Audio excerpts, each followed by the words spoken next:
Hello बच्चों, नमस्कार सभी को। स्वागत है आप सभी का साइंस एंड फन 9-10 चैनल पर, जहां टीचर साहब को दिल और दिमाग दोनों से पढ़ाते हैं।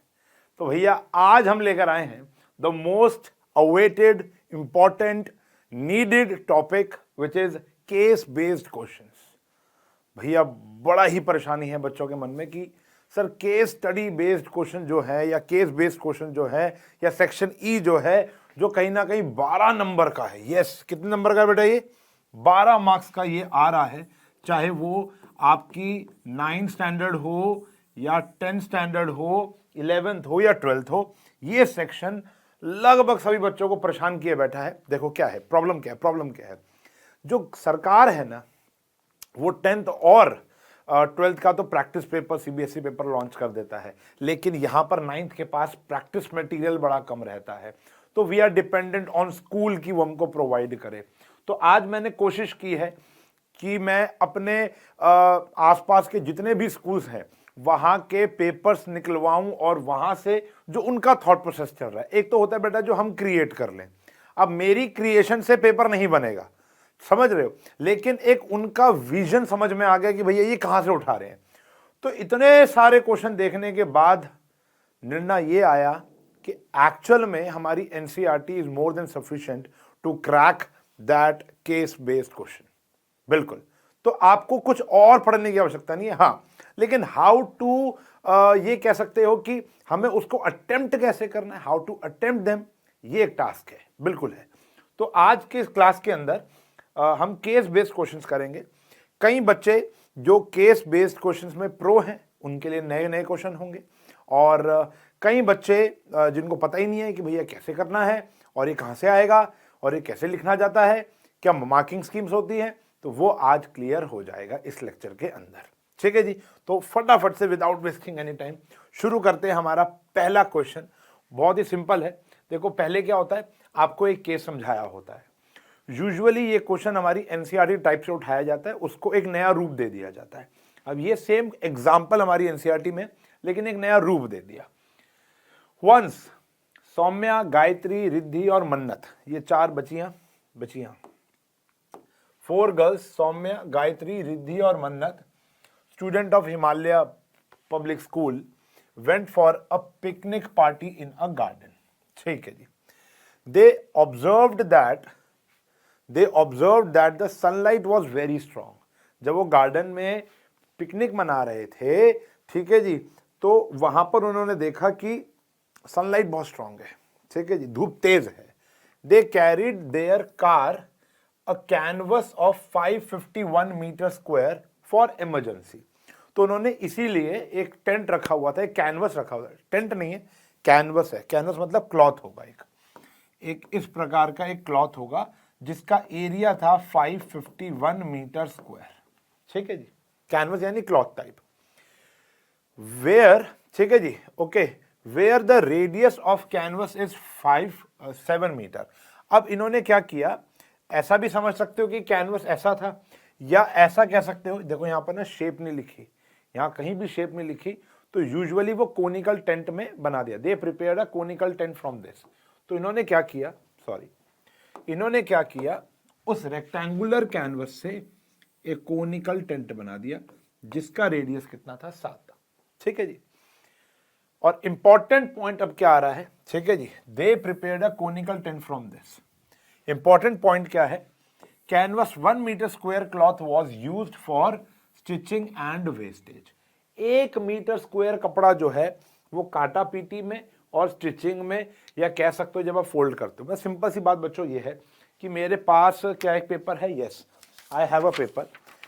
अगर मुझे इससे एक सिलेंडर भी बनाना हो, तो कुछ एक पोर्शन जो है बच्चों मेरा वेस्ट होगा कि नहीं होगा, पेस्टिंग में, स्टिचिंग में। अगर मुझे इससे एक कोन बनाना है, तो थोड़ा सा तो बेटा पेस्टिंग और स्टिचिंग में क्या होगा, खराब होगा कि नहीं होगा, बिल्कुल होगा। तो यहां पर 1 मीटर स्क्वायर खराब हो गया। ठीक है जी, ओके। तो अब एक सवाल, अब इस केस से ये सवाल है, तो सवाल क्या था कि वो एक पिकनिक में जा रहे थे, इनके पास एक गाड़ी के अंदर 551 मीटर स्क्वायर का कैनवस था।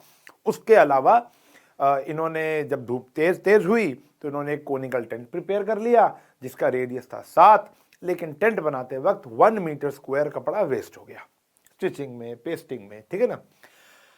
आपको curved surface area of canvas बताना है, तो बहुत आसान है। देखो, कर्व्ड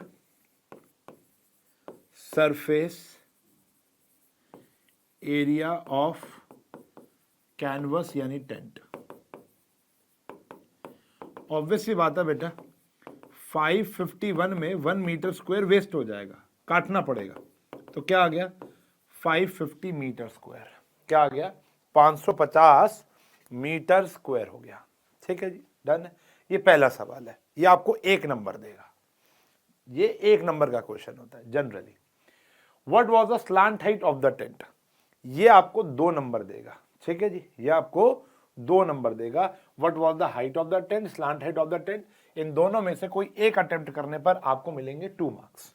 तो देखो, what was the slant height, ध्यान से देखो, जो हमारा CSA है वो है बेटा 550, CSA होता है पाई RL 550, पाई RL 550, 7 से 7 कैंसिल, 550 अपॉन में 22, गॉट इट। इसको काटो, कितना आया बेटा, यह आया 50 अपॉन में 2, L आ गया बेटा हमारा 25। तो देयरफॉर जो हमारा स्लांट हाइट है, ये लिखने से आपको मिल जाएंगे 2 नंबर। 25 मीटर की हमारी क्या होगी, स्लांट हाइट। उम्मीद रखता हूं कि आपको स्लांट हाइट के बारे में पता होगा। चलिए जी, व्हाट वाज द हाइट, अगर हम वो अटेम्प्ट ना करते तो ये करते, हाइट क्या होगी। देखो, हाइट निकालने के लिए फिर भी आपको स्लांट हाइट चाहिए ही चाहिए, बिना उसके तो काम होगा ही नहीं। तो यही होता है प्रॉब्लम ऑफ चॉइस। तो यहां आपको ये सीखना पड़ेगा कि कौन सा काम आसानी से हो रहा है या कौन सा मेरे को आता है। अब आप सीधा हाइट तो नहीं निकाल सकते, आपको स्लांट हाइट चाहिए, यानी ये करने के लिए भी ये आपको करना ही पड़ेगा। ठीक है ना, तो मतलब ऑब्वियसली बात है ऊपर वाला पार्ट ही अटेम्प्ट करना चाहिए था। लेकिन अगर आप हाइट निकालते तो हमारा हाइट का फॉर्मूला होता है √L square minus R square. Therefore हमारी हाइट क्या आ गई बेटा, L स्क्वायर यानी 625, R यानी 49, तो यह आ गया 576 यानी 24 मीटर। हमारी हाइट कितनी आ गई बेटा, 24 मीटर्स। ठीक है जी, तो ये करने से आपको मिलेंगे बेटा 2 मार्क्स। इसके बाद आता है volume of air in the tent. जब वो टेंट तैयार हो जाएगा तो उसके अंदर हवा कितनी होगी, यानी वॉल्यूम। ठीक है जी, अब सिंपल सा फॉर्मूला लगाना है आपको, 1/3 पाई R स्क्वायर H। अब पूरे क्वेश्चन को करने के बाद अपने मन से पूछो, क्या ये हमने एनसीईआरटी में नहीं पढ़ा? क्या हमने इस क्वेश्चन को, अगर आप मेरा रिकॉर्डेड देखते हो पास्ट वाले, तो क्या हमने इसको इंपॉर्टेंट मार्क नहीं किया? क्या आपकी टीचर ने इस क्वेश्चन को इंपॉर्टेंट मार्क नहीं कराया? या ये एनसीईआरटी से बाहर आया? नहीं आया। तो पहले अपने दिमाग से पहले तो ये फोबिया ही हटा दो प्यारे बच्चों, ये फोबिया ही हटा दो कि हम केस स्टडी बेस्ड कैसे करेंगे। हाँ, कुछ क्वेश्चन ट्रिकी हो जाते हैं, लेकिन वहां पर भी अगर आपको बेस आपका स्ट्रांग है तो वो क्लियर हो जाएगा। अब इसका निकाल लेते हैं फटाफट से, 1/3 पाई R स्क्वायर, हाइट कितनी है बेटा 24, एक 7 7 कटा, 1 पर 8 पर, 22 इंटू 7 इंटू 8, सॉल्व करके इतने मीटर क्यूब इसमें हवा होगी। Got it? क्लियर है? चलिए आगे। तो this is our first case based question which is very simple and from NCERT. चलिए आगे देखेंगे। अगला क्वेश्चन, अक्षत, ओ ठीक है जी, Akshat was studying in the class 9th of Himalaya public school. ठीक है जी, in class 9th of Himalaya public school. अब देखो, ऑथेंटिसिटी मेंटेन करने के लिए मैं आपको बताऊं कि ये क्वेश्चन पेपर है, ये स्कूल का क्वेश्चन पेपर मैं आपके सामने सॉल्व कर रहा हूं। ये हमारे एरिया में हिमालय स्कूल है। आप कुछ बच्चे जो मेरे आस पड़ोस से देख रहे होंगे तो उनको पता होगा ये कौन सा स्कूल है, और वहाँ हमारा मैथमेटिक्स का पेपर 9th का हो चुका है। तो ये उसी की केस बेस्ड क्वेश्चन है। तो मैं ये दिखाना चाह रहा हूँ कि देखो, मैं नाम भी चेंज किया जा सकता था, ऐसा तो कुछ भी नहीं है, और ये कोई स्पॉन्सरशिप भी नहीं है। ठीक है तो कहीं ना कहीं अगर आप ध्यान से देखो तो मैं ऑथेंटिसिटी को मेंटेन करना चाह रहा था कि आपको पता चले कि ये स्कूलों में क्वेश्चन इसी प्रकार के आ रहे हैं, कोई झूठ नहीं है, ठीक है ना। देखो भैया, एक ऑफलाइन टीचर होने का फायदा क्या है? फायदा यह है कि रोज बच्चों से मिल रहे हैं, रोज क्वेश्चन पेपर देख रहे हैं, पता चल रहा है टीचर की सोच क्या चल रही है। प्लस हमारे सेंटर्स में भी कुछ ऐसे टीचर्स हैं जो स्कूलों में ऑलरेडी पढ़ा रहे हैं, तो वहां से भी हमको बड़े इनपुट्स मिलते हैं कि सर इस प्रकार के क्वेश्चंस आ रहे हैं, इस प्रकार के। जब ये केस बेस्ड क्वेश्चन अभी आया भी नहीं था तो हमें पहले पता था कि इस साल आने वाले हैं, ठीक है ना। तो ये एक फायदा होता है। न्यू दिल्ली, ठीक है जी। Once Atishe and his friend Akshat was returning after attending PTM at Akshat school. Akshat के स्कूल से वो लोग पीटीएम अटेंड करके आ रहे थे। मुझे नहीं पता ऐसा कौन सा स्कूल है जहां दोस्त पीटीएम में जाते हैं। काश हमारा भी होता, माँ बाप से चपेड़ नहीं खानी पड़ती। As the home of Atishe and Akshat was close to the school so they are coming by walking. अब इन बातों का ना क्वेश्चन से कोई लेना देना नहीं है, सिर्फ टाइम वेस्ट, ठीक है जी। अक्षत आज his friend Atishe how old are you, भाई तुम कितनी उम्र के हो। आतिशे सेड कि sum of age of both of us is 55 साल। तेरी और मेरी उम्र ना कितनी है? 55 साल, दोनों को जोड़ दो तो। कहता जी ठीक है, और 10 साल बाद मेरी उम्र तेरे से डबल हो जाएगी। तो ऑब्वियस सी बात है। देखो अब ध्यान सुनो, Atishe how old are you, Atishe reply करता है, तो आतिशे कह रहा है 10 साल बाद मैं तेरे से डबल हो जाऊंगा, तो यानी आतिशे एल्डर हुआ। भाई जो बंदा 10 साल बाद बड़ा होगा वो आज भी बड़ा होगा, ऑब्वियस सी बात है। 10 साल बाद ऐसा तो नहीं होगा ना कि उल्टा हो जाए, यार मैं आज आपसे बड़ा हूं तो 10 साल बाद भी तो बड़ा ही रहूंगा, 10 साल पहले भी बड़ा था, ठीक है ना। तो एज वाले क्वेश्चन के अंदर हमें पहले ये जज करना पड़ता है कि इन दो लोगों में से बड़ा कौन है, ठीक है। Now you find ages of both of us. कह रहा है भाई अब तू निकाल ले हमारी उम्र। देख मैंने तेरे को हिंट दे दिया, उसने सीधा सीधा ना बोल के कि मेरी उम्र इतनी है, ये बोल दिया कि मेरी और तेरी उम्र जो है ना उसका जोड़ जो है, सम जो है वो 55 साल है। कहता जी ठीक है, और 10 साल बाद ना मैं तेरे से कितना हो जाऊंगा? डबल हो जाऊंगा। अब अपना तू हिसाब लगा ले कि मेरी उम्र कितनी है और तेरी तो तेरे को पता ही होगी। ओके जी, what is the first equation formed? तो बेटा सबसे पहले तो हम लेट कर लेते हैं। लेट प्रेजेंट एज, जब भी ऐसा एज वाला क्वेश्चन आए, प्रेजेंट एज ऑफ, देखो जो बड़ा है, बड़ा कौन है? आतिशे, उसको एक्स लेट कर लिया। बी एक्स ईयर्स, और present age of Akshat be Y years. Clear है बेटा? अकॉर्डिंग टू क्वेश्चन, पहली कि उन दोनों का जो सम था वो कितना था बेटा? 55। जस्ट अ कॉमन सेंस, एक नंबर आपके पास आ गया बेटा। इन दोनों की एज का सम कितना था? 55 साल। आगे कहते हैं what is the second equation formed? कह रहे हैं 10 साल बाद मैं तेरे से डबल हो जाऊंगा। भाई 10 साल बाद तो आतिशे भी 10 साल बड़ा हो जाएगा और अक्षत भी 10 साल बड़ा हो जाएगा। बड़ा कौन है वैसे देखा जाए तो? आतिशे।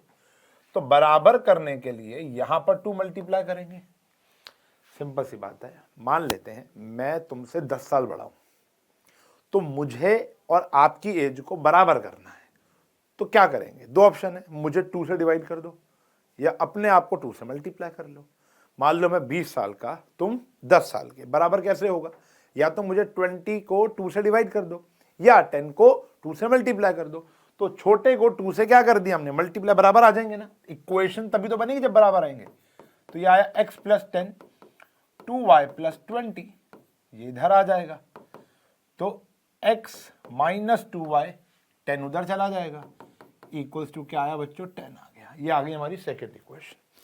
ओके, अब मैं आपको बताऊं तो आपको थोड़ा सा प्राउड फील होगा।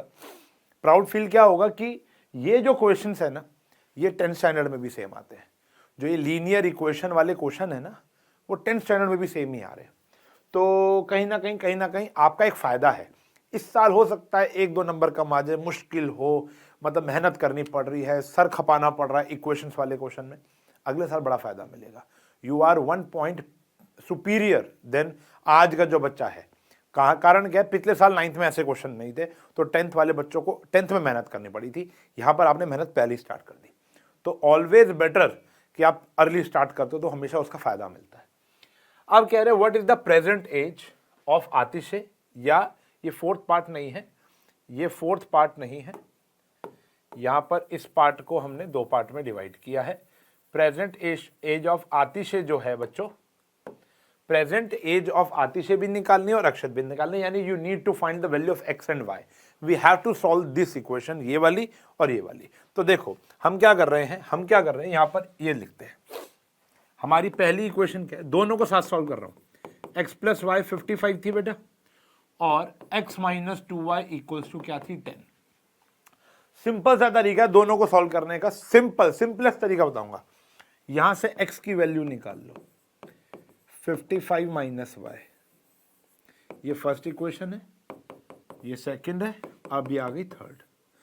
पुट कर दो value of x in second, first से निकाली ना, यहां पे डाल दो। x की जगह क्या डालना है, 55 minus Y, minus 2y equals to 10, 55 minus 3y equals to 10, तो ये इधर आ गया। 45 इज इक्वल्स टू 3y, तो y की वैल्यू कितनी आ गई बेटा, 15। 45 डिवाइड बाय 3। दोबारा देखो, हमने क्या किया, x की वैल्यू निकाली 55 माइनस वाई, x की वैल्यू को यहां पर पुट किया, 55 minus Y minus 2y is equals to 10, तो पहले से ही था, जोड़ दिया इधर। इसको सॉल्व करना तो आता ही यार। y की वैल्यू कितनी आ गई, 15। अब y की वैल्यू थर्ड में डाल दो, या फर्स्ट में डाल दो, या सेकंड, कहीं भी डाल सकते हो। तो हम थर्ड में डालेंगे, जल्दी आ जाएगा। Put value of y in third में डालते हैं। तो x क्या था बेटा, 55 माइनस 15, तो x की वैल्यू आ गई 30। x की वैल्यू आ गई 30, ठीक है जी। तो देयरफॉर प्रेजेंट एज ऑफ आतिशे क्या आ गया बेटा, 30 ईयर्स, और प्रेजेंट एज ऑफ अक्षत क्या आ गया भैया, अक्षत की प्रेजेंट एज क्या आ गई, 15 साल। ठीक है जी, बात समझ में आ गई। अब आप देख भी सकते हो दोनों की, सॉरी 40 आई है ना, 40 आई है, तो 40 साल का था ये। अब आप देख भी सकते हो दोनों की एज का जो सम है वो 55 आ रहा है। और 10 साल बाद देखो, 10 साल बाद ये 50 का हो जाएगा और ये 25 का हो जाएगा, ये क्या है, डबल भी है, ठीक है ना। तो ये है बेटा हमारा सेकेंड क्वेश्चन, जो लीनियर इक्वेशन इन 2 वेरिएबल से आया है। गॉट इट, क्लियर है। चलें आगे। तो इसको मतलब रिपीट मोड पे देखो, प्रैक्टिस करो, और ऐसे क्वेश्चन ढूंढो। बड़ी इजीली अवेलेबल है एनसीईआरटी के अंदर, एग्जाम्पलर के अंदर इजीली अवेलेबल है। ये कहानी नहीं मिलेगी, क्वेश्चन मिल जाएगा। कहानी तो कुछ भी आ जाए यार, अक्षत की जगह राम आ जाएगा, स्कूल से की जगह वो कहीं क्लब से आ रहे होंगे। क्वेश्चन तो कुछ भी लिख सकता है टीचर, लेकिन जो इक्वेशंस हैं वो प्रैक्टिस आपको एग्जाम्पलर में, एनसीईआरटी में मिल जाएगी। देखो अगला क्वेश्चन, ये वाला कोऑर्डिनेट ज्योमेट्री का क्वेश्चन है। क्या कह रहा है, there is a square park ABCD in the middle of the Saket colony in Delhi. अब ये सारे दिल्ली के क्वेश्चन क्यों है, क्योंकि ये पेपर दिल्ली का है। अभी इस एरिया का बच्चे का होगा ये क्वेश्चन पेपर स्कूल का। 4 चिल्ड्रन, दीपक, अशोक, अर्जुन, दीपा, ठीक है जी, ये 4 बच्चे went to the play with their balls से खेलने गए थे, ठीक है जी। The colour of the ball of Ashok and Deepak, Arjun and Deepa are red, blue, yellow and green, red, blue, yellow और ग्रीन रिस्पेक्टिवली, ठीक है जी। अशोक की जो बॉल्स है उसका जो कलर है वो लाल रंग का है, बॉल्स नहीं बॉल, ठीक है ना। दीपक और की बॉल है ब्लू, अर्जुन की बॉल है येलो और दीपा की बॉल है ग्रीन, ठीक है जी। All 4 children roll their ball from the centre O, यहां से बॉल रोल करते हैं। अशोक की बॉल यहां चली जाती है। मैं यहां लिख देता हूं अगर आपको दिख नहीं रही होगी फिगर। देखो ऑथेंटिसिटी के लिए अगर आप गौर फरमाओ ना, तो बच्चे ने पेन चलाया हुआ है। मैं आपको बता रहा हूं ये स्कूल के क्वेश्चन पेपर है, बच्चे ने पेन चलाया हुआ है, ठीक है ना। ये आई दीपा, इधर देखो दीपक। मेरी टीम ने कहा कि सर यही फिगर लगानी है या इसको हम बना दें, हमें बनानी भी आती है, बड़ी आसान है बनानी यार फिगर, मुश्किल क्या है। मैंने कहा नहीं, ये ऐसी रखनी है। ऐसे क्यों रखनी है, क्योंकि बच्चों को पता चले कि मैं झूठ नहीं कह रहा हूं कि ये क्वेश्चन पेपरों में आया है या नहीं आया। ये ऑफलाइन में बच्चे जो पढ़ रहे हैं उनका क्वेश्चन पेपर है, ठीक है ना। तो ये आया है बेटा, ये आगे चारों लोग। There ball stopped shown in the figure, इसने बॉल फेंकी, यहाँ पहुंच गए, इसने यहाँ पहुंच गया, इसका यहाँ आ गया, इसका यहाँ आ गया। ओके, अब क्वेश्चन के जवाब ढूंढेंगे। क्वेश्चन के जवाब क्या है भैया? What are the coordinates of the ball of Ashok? Ashok के कोऑर्डिनेट्स आते हैं ना 3 और ये आ गए 4, तो ये आ गया भैया 3, दूसरे कलर से लिखेंगे, ठीक है जी। कोऑर्डिनेट आ गया बेटा 3,4। Coordinate ball of Deepa, Deepa के क्या है बेटा 2,-4। ये तो आता ही होगा यार, ये तो बहुत सिंपल है, 2,-4। What is the line XOX dash is called? इस लाइन को क्या कहते हैं बेटा? इस लाइन को क्या कहते हैं? X axis. क्या कहते हैं? X एक्सेस, ठीक है जी। Also find the quadrant of Deepa's ball. Deepa की बॉल का क्वाड्रेंट क्या है? फर्स्ट, सेकेंड, थर्ड, फोर्थ, ठीक है जी। तो कौन सा क्वाड्रेंट आ गया बेटा? Fourth quadrant, fourth quadrant, clear है। What is the point 0,0 called? ये आता है भैया हमारा ओरिजिन। चैप्टर 3 तो है ही आसान ना अपना। What is the quadrant of Arjun ball? Arjun की बॉल का क्वाड्रेंट क्या है बेटा? कौन सा है? फर्स्ट, सेकंड, थर्ड होता है ये, तो यहां पर आ गया बेटा थर्ड क्वाड्रेंट, ठीक है जी। सिंपल सा क्वेश्चन है, कोई मुश्किल नहीं है। तो मतलब हमको ये भी समझ में आ गया कि रब भला करे ये भी क्रिएट किया जा सकता है। चैप्टर 3 से भी एक case study based question create किया जा सकता है, ठीक है जी। बात समझ में आ गई? ओके, डन है। अब इस क्वेश्चन को जब मैंने देखा तो I found it very easy. मैंने कहा इतना आसान क्वेश्चन नहीं देखा मैंने। मतलब मुझे तो ये उम्मीद थी कि ये शेप पूछेंगे कि ये शेप कौन सी है, तो हम ट्रेपीजियम लिखेंगे। फिर मुझे ये उम्मीद थी कि दीपा का क्या कहते हैं इमेज निकालो, यहां पर इमेज निकालो, या अशोक की इमेज क्या ये है, क्या अशोक की इमेज दीपक है, ये पूछेगा। लेकिन ऐसा कुछ भी नहीं पूछा हुआ था। तो फिर मुझे लगा इस क्वेश्चन को ना लेके जाया जाए। बट आपका माइंडसेट को क्लियर करने के लिए देखो, आज का लेक्चर मैं केस स्टडी तो करा रहा हूं, लेकिन एक भ्रम भी दूर कर रहा हूं साथ साथ कि केस बेस्ड क्वेश्चन मुश्किल नहीं है। ये अपने मन से निकालो। मेरे पास बहुत बच्चे आते हैं कि सर पूरी तैयारी होगी मैथ्स की, केस बेस्ड समझ में नहीं आ रहे, तो मैं उनको बैठा के यही समझा रहा हूं दिन रात। इसलिए मुझे लगा कि ये लेकर आना चाहिए। चलिए जी, अगला क्वेश्चन आपके फेवरेट चैप्टर से आया है, हिरॉन से। ट्रायंगुलर पार्क है ABC, एक पार्क बनाया हमने, नीले रंग के फूल लगे हुए हैं इसमें, ठीक है जी, जिसकी साइड है बेटा 34, 32, 40। Okay, a gardener has to put a fence all around it and also plant grass inside a 3 metre wide space. ये 3 मीटर वाइड स्पेस आपने यहाँ पर छोड़ी है। ओके, और क्या रखा है? In the front of gate. अब ये जो गेट ना, यहाँ पे अब 3D तो दिखा नहीं सकते। अब ट्राइंगल ऐसे होगा तो गेट तो ऐसे होगा ना, उसके ऊपर तोड़ना होगा। कई बच्चे कहते हैं कि सर इसके एरिया में से ये वाला माइनस करना पड़ेगा। नहीं भाई, ये गेट तो ऐसे खड़ा हुआ होगा ना, गेट तो ऐसे लगा हुआ होगा, समझ रहे हो ना पार्क। अब गेट खुलते भी तो ग्रास आ सकती है, प्लांट आ सकते हैं, ठीक है जी। Answer the following question, what is the semi perimeter? तो भैया सेमी पेरीमीटर का फॉर्मूला क्या होता है? A + B + C/2। Semi perimeter 34, 32, 40, 34, 32, 40/2। तो कितना आ गया भैया? 66, 106/2, यानी कितना आ गया? 53 मीटर्स। Got it? क्लियर है ना? ओके, इसके बाद क्या रहा है? Area of the park. तो एरिया का फॉर्मूला भी आता ही होगा बेटा आपको, S - A, S - B, S - C। तो ये तो आपको पता ही होगा बेटा कि ये जो फॉर्मूला है अपना, मतलब ये चैप्टर ही यार यहाँ के करीब है। चैप्टर 3, चैप्टर हिरॉन्स, बड़े पसंद हैं बच्चों को ये चैप्टर। आंसर आते हैं ना इसके जल्दी जल्दी से। क्या है बेटा? 53, 53 - 34, 53 - 32 एंड 53 - 40। यह है बेटा 53। अब इसमें से माइनस करो, कितना आया बेटा? 13 में से 4 जाएंगे 9, तो ये 19 आ गया बेटा, ठीक है जी। फिर यहाँ पर आ गया बेटा ये 21 आ गया बेटा।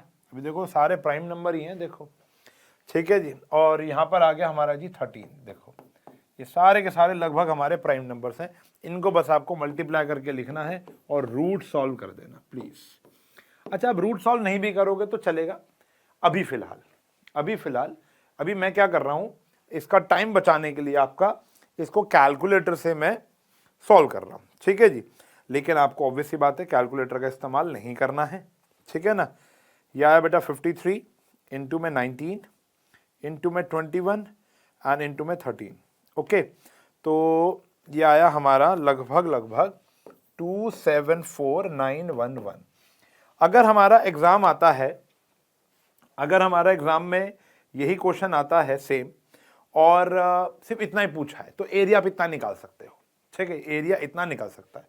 लेकिन अगर आपसे पूछा है आगे कॉस्ट वगैरह कि प्लांटिंग की कॉस्ट क्या होगी, तो आपको इसको पॉइंट में करना पड़ेगा, ठीक है जी। और मैं अपने कई लेक्चर्स के अंदर स्क्वायर रूट सॉल्व करना सिखा चुका हूं और उसको करने की ट्रिक टिप सब दे चुका हूं। मैंने उस लेक्चर में हिरॉन के फॉर्मूले में बताया था, हिरॉन का उठाओ लेक्चर, आपको चैप्टर के बीच में एक ट्रिक मिलेगी। मैं वो ट्रिक तो नहीं बता रहा, लेकिन मैं आपको टिप जरूर बता रहा हूं कि वो देखने के बाद अपने आप को पर डे के 5 क्वेश्चन देना शुरू कर दो, बड़े बड़े 4-4 नंबर के, 5-5 नंबर के, 3-3 नंबर के। भैया 1 से 20 तक तो खैर नहीं याद कर पाओगे, लेकिन 1 से 10 तक के स्क्वायर रूट तो याद कर लो। कितने बच्चों को 1 to 10 के सारे स्क्वायर रूट याद है वो तो कर ही लो, वो कमेंट में बताओ, ठीक है जी। और अगर याद नहीं है तो प्लीज याद कर लो। उसके बाद जितने भी हैं आपको निकालने आने चाहिए, तो रोज के 5 क्वेश्चन और 5 दिन कर लो। 25 क्वेश्चन करते ही आप प्रो हो जाओगे स्क्वायर रूट निकालना। और अपना आंसर जरूर कैलकुलेटर से चेक करें कि मैंने जो निकाला और जो कैलकुलेटर दे रहा है वो सेम है कि नहीं है। क्लियर है? तो अभी आया 524.31 मीटर स्क्वायर। Got it? जब ये इतने प्राइम नंबर आते हैं, पेयर नहीं बनेगा तो यही काम करना पड़ेगा ना। कॉस्ट ऑफ प्लांटिंग ग्रास, अगर ये क्वेश्चन नहीं दिया होता तो मैं तो यहीं छोड़ देता भाई, लेकिन अब कॉस्ट निकालना है तो कॉस्ट तो रूट में नहीं आती ना। कभी दूध वाले ने बोला है कि रूट 514 रुपीज दे दो, कभी भी नहीं बोला। ओके, तो आपको कॉस्ट ऑफ क्या निकालनी है बेटा? प्लांटिंग। कॉस्ट ऑफ प्लांटिंग वो कितनी है बेटा? जो हमारा एरिया था इनटू में ₹20, एरिया था 524.31 इनटू में 20 करेंगे, इतना आपके पास दाम आ जाएगा। ठीक है जी, कोई मुश्किल नहीं है, बस एक सिमिलर क्वेश्चन को कहानी का रूप दे देते हैं ये लोग। चलिए जी आगे देखेंगे। स्टैटिस्टिक्स से आया, ये तो बहुत इजी क्वेश्चन होता है स्टैट्स का, तो इस साल तो आसानी है। कह रहे हैं group of student decided to make a project on statistics.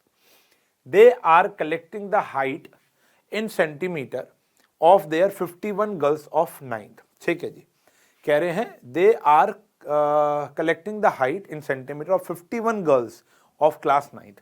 अब ये क्वेश्चन मैं कहां से लाऊं, ये भी मैं आपको एक बार बता दूं। ये केंद्रीय विद्यालय की जो किताब आती है ना बेटा, जो सब बच्चों को बांटी जाती है, जिसको आप सप्लीमेंट्री या सपोर्ट मटेरियल कहते हो, ये उसका क्वेश्चन है। समझ रहे हो? ये उसका क्वेश्चन है और इसकी ऑथेंटिसिटी भी बहुत बहुत अच्छी है। Okay, after this they tablet the frequency distribution table. उन्होंने ये डिस्ट्रीब्यूशन टेबल बना ली कि 135 सेंटीमीटर से 140 सेंटीमीटर में सिर्फ 4 गर्ल्स हैं, 140 से 145 इतनी है, सबसे ज्यादा 145 से 150 है, और फिर लास्ट ही आ गया। क्लियर है?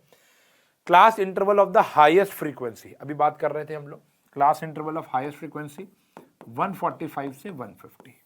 ये आया बेटा? ठीक है जी, डन है।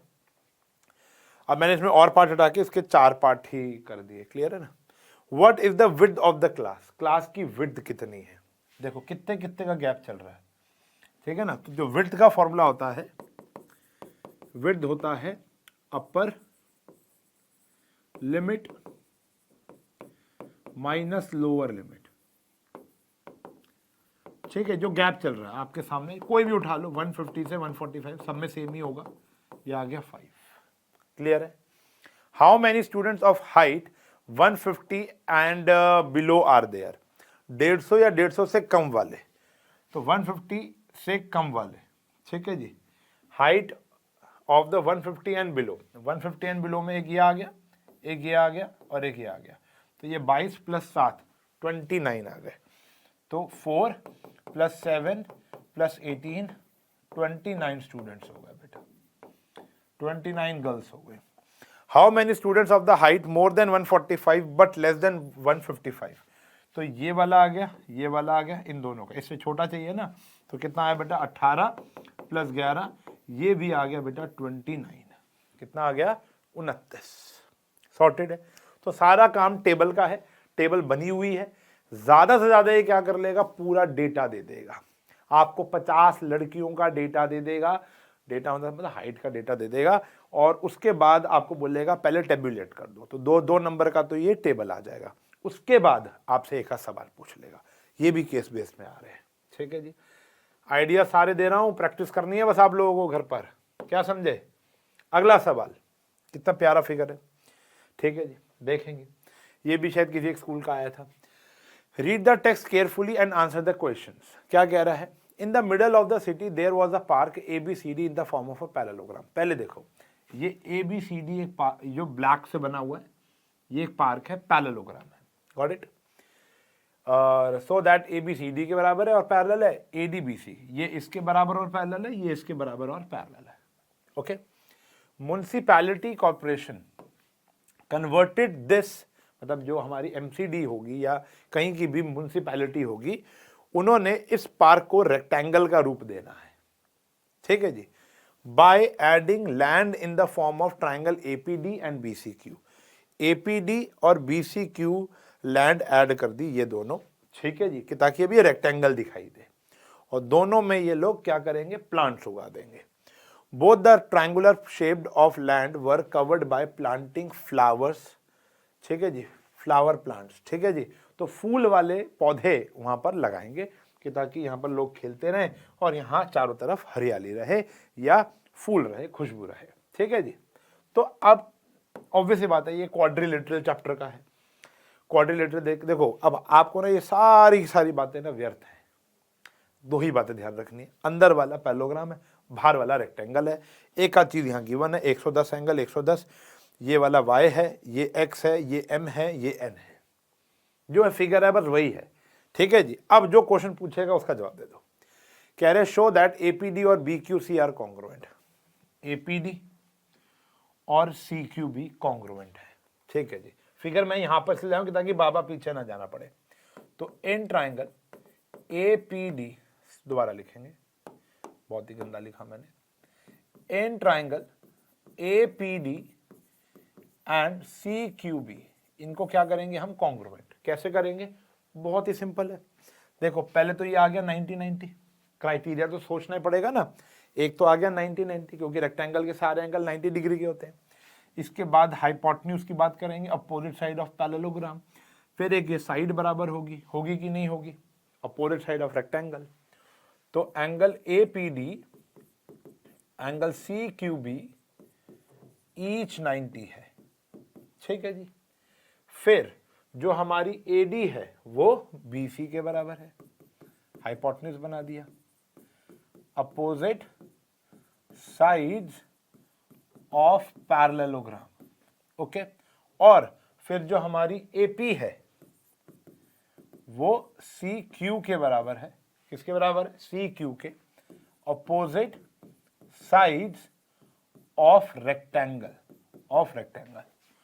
तो देयरफॉर ट्राइंगल APD कॉन्ग्रुएंट हो जाएगा ट्राइंगल CQB के बाय RHS क्राइटेरिया। ठीक है जी, तो ये तो बहुत सिंपल था, कॉन्ग्रुएंसी से ही हो गया, क्वाड्रिलेटरल की कुछ प्रॉपर्टी लग गई। ओके, PD किस साइड के बराबर? ये तो हो गया ना, समझ आ गया ना। कह रहे PD किसके बराबर होगा? ऑब्वियस सी बात है BQ के।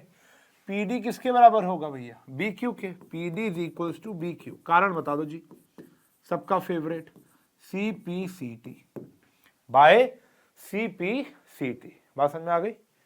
सॉर्टेड है। ओके, अब कह रहे find the value of M निकालो। वैल्यू ऑफ M निकालनी है बेटा। देखो, ये वाला एंगल जो 110 का है, मैं थोड़ा सा और कलर लेकर आता हूं, ट्राई करता हूं व्हाइट चल जाए इस पर। ये वाला एंगल बेटा 110 डिग्री का है। अब जो ये वाला एंगल है वो ये वाला एंगल प्लस इस वाले एंगल के बराबर होगा। ठीक है जी, एक्सटीरियर एंगल प्रॉपर्टी। ठीक है ना, देखो जो 110 है वो 90 प्लस एंगल M के बराबर है, एक्सटीरियर एंगल्स प्रॉपर्टी है ना। तो देयरफॉर एंगल M की वैल्यू कितनी आ गई बेटा? हमारी 20 डिग्री आ गई। एंगल M की वैल्यू क्या आ गई? 20 डिग्री। Got it? सही है। चले आगे, चलो जी, बहुत ही बढ़िया, समझ में आ गया ना। आगे बढ़ते हैं, चलो चलो चलो। अगला सवाल क्या कहता है?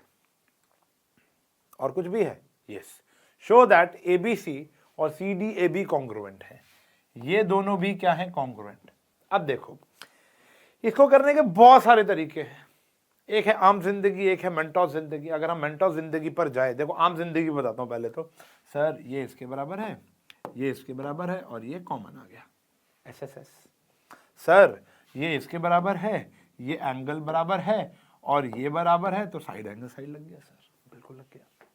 एक मैं बताता हूं कि ये तो थ्योरम ही है कि diagonal of a parallelogram divides it into two congruent triangles. तो सीधा ही सीधा आ गया। यहां पे लिखना है ना, since ABCD is a parallelogram. ABCD क्या है बेटा? एक पैरेललोग्राम है। ABCD क्या है? एक पैरेललोग्राम है। और ये क्या है? AC is diagonal. AC is diagonal. तो देयरफॉर सीधा ABC जो है वो कॉन्ग्रुएंट आ गया CDA के, क्यों? Diagonal of parallelogram divides it into two congruent triangles। ठीक है जी। सर अगर हम वो कर दे तो कर लो, टीचर की निगाहों में एक पॉइंट नीचे आ जाओगे, क्योंकि शी और ही इज एक्सपेक्टिंग कि आप यही थ्योरम लिखो कि बच्चा कौन, मतलब बच्चे का देखो कोर कॉन्सेप्ट जानना है। कॉन्सेप्ट तो यही कहता है कि अगर पैरेललोग्राम का डायगोनल आ गया तो कॉन्ग्रुएंट करने की नीड नहीं है, वो ऑटोमेटिकली कॉन्ग्रुएंट है। तो यहां पर भी हमें समझना पड़ेगा कि टीचर की एक्सपेक्टेशन क्या है हमसे। तो इस बात पर थोड़ा सा गौर फरमाएंगे। ओके, आगे चले। चलो जी, ये क्वेश्चन देखते हैं। I think this is the last question of today, लेकिन ये सबसे बेहतरीन क्वेश्चन है, मुझे सबसे अच्छा लगता है क्वेश्चन। आसान है लेकिन सरफेस एरिया से ये क्वेश्चन आया है, ठीक है ना। मतलब ये कहीं ना कहीं एरिया बेस्ड क्वेश्चन है, ठीक है ना, एरिया बेस्ड क्वेश्चन है। अब आप इसको ये नहीं कह सकते कि ये स्फेयर है और क्यूबॉइड है, ऐसा कुछ नहीं है। विवेकानंद परचेज अ प्लॉट, क्रूट नहीं मतलब QRUT, ठीक है, एक प्लॉट लिया to build his house. He leave space for two congruent semi circle. अब इसका मतलब क्या है भाई? कॉन्ग्रुएंट सेमी सर्कल्स का मतलब होता है ये रेडियस सेम है, इनका डायमीटर सेम है, मतलब जो PV है वही VS है। क्लियर है? फॉर गार्डनिंग इसने क्या किया, दो सेमी सर्कल, तो कितने गंदे सेमी सर्कल बने ना नहीं अच्छे हैं यार, ठीक है जी। सेमी सर्कल समझ में आ गया, ये डॉट का मतलब समझ में नहीं आया मेरे को। चलो एनी हाउ मैं टिपाओ। यहां पर क्या है कि ये सेमी सर्कल्स है, यहां पर गार्डनिंग होगी। ओके, और एक रेक्टेंगुलर प्लॉट छोड़ दिया यहां पर कार पार्क करेगा वो, अपनी कार पार्किंग, अपनी 2-4 गाड़ियां या जो उसके गेस्ट आएंगे, बाकी वहां पे अपना मकान बना लेगा। रेडियस ऑफ सेमी सर्कल, तो बताओ भैया रेडियस कितना होगा?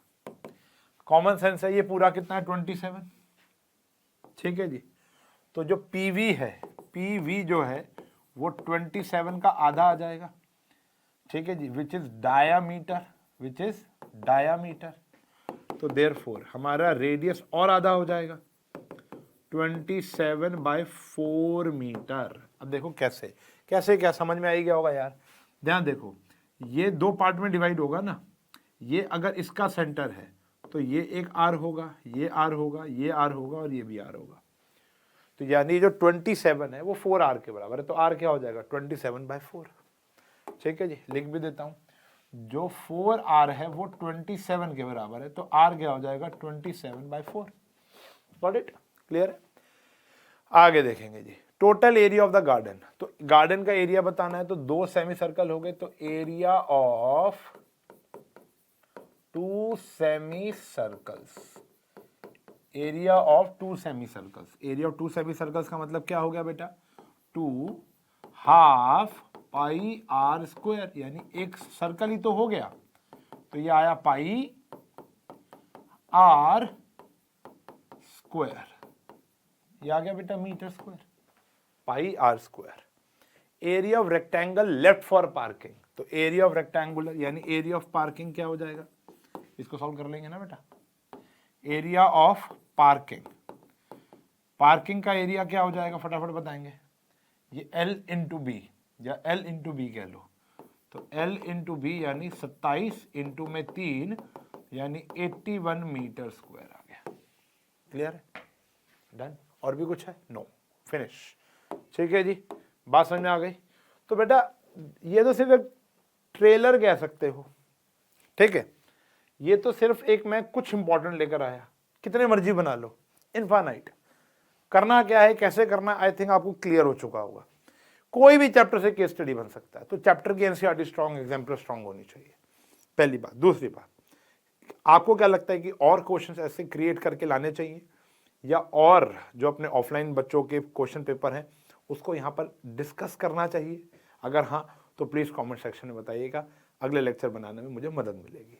और आपकी नीड को समझना पड़ेगा। देखो यहाँ पर वन वे कम्युनिकेशन है, तो इसको टू वे बना देते हैं। कैसे? आप भी रिप्लाई किया करो कमेंट सेक्शन में कि आपको क्या चाहिए, और वो हम पढ़ते हैं, तो आप उसको डालो कि ताकि हमें पता चले कि आपकी नीड क्या है। नीड, फिर तभी तो डिमांड, अगर डिमांड है तभी हम क्या कर पाएंगे, सप्लाई कर पाएंगे। चलिए, इकोनॉमिक्स में नहीं घुसते।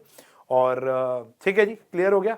तो ये वाला लेक्चर आज आपको रिपीट बोर्ड पर करना है, यानी प्रैक्टिस करनी है, और विजन समझ में आ गया कि कैसे आपको क्रैक करने हैं केस बेस्ड क्वेश्चन।